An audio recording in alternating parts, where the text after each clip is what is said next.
Chennai high court exam வந்து TNPSC exam, TNUSRB exam மாதிரி முழுக்க முழுக்க புத்தகத்தில் மட்டுமே வராது சார். நமக்கு முற்றிலும் கொஞ்சம் சிலபஸ் ஏரியா இருக்கும். சிலபஸ் பார்த்தா தெரிஞ்சிருக்கும் உங்களுக்கு. நம்ம செய்யக்கூடிய வேலைக்கும் தேர்வுக்கும் தொடர்பு இருக்கும் சார். நம்ம என்ன எக்ஸாம்பிள் ஓஏ போஸ்டிங் போட்டோம்னா அந்த ஓஏ போஸ்டிங் சம்மந்தமான சில வேலை சம்மந்தமான சில கொஸ்டின் வந்து நமக்கு மெயின் எக்ஸாமில் ப்ரெசென்ட் ஆகும்.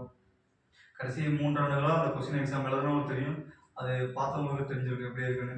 நம்முடைய வேலைக்கும் தேர்வுக்கும் தொடர்பு இருக்கிற மாதிரியான ஒரு கொஸ்டின் தான் நமக்கு அமைஞ்சிருக்கும். முற்றிலும் வேறுபட்ட ஒரு மாதிரியான தேர்வு கொஸ்டினாக இருக்கும். ஸோ அந்த மாதிரியான ஒரு வேலைக்கும் மெயின் எக்ஸாமுக்கும் தொடர்பு உள்ள மாதிரியான ஒரு கொஸ்டின் தான் நம்மளுடைய பயிற்சி மையத்தில் கொடுத்துட்ருக்கோம். நம்ம பயிற்சி மையத்தில் படித்த நிறைய மாணவர்கள் வந்து தேர்ச்சியில் வந்து ஃபுல் மார்க், அதாவது சென்டம் மார்க் போட்டுருக்காங்க. ஸோ நீங்களும் தேர்ச்சியில் மெயின் எக்ஸாமில் சென்டம் போகணும் விருப்பம் தான் நம்மளோட பயிற்சி மையத்தை ஃபாலோ பண்ணுங்கள். கண்டிப்பாக அதுக்கான உதவிகள் நாங்கள் பயிற்சி மையம் இலவசமாக கொடுப்போம் சார். ஸோ அது மட்டும் இல்லாமல்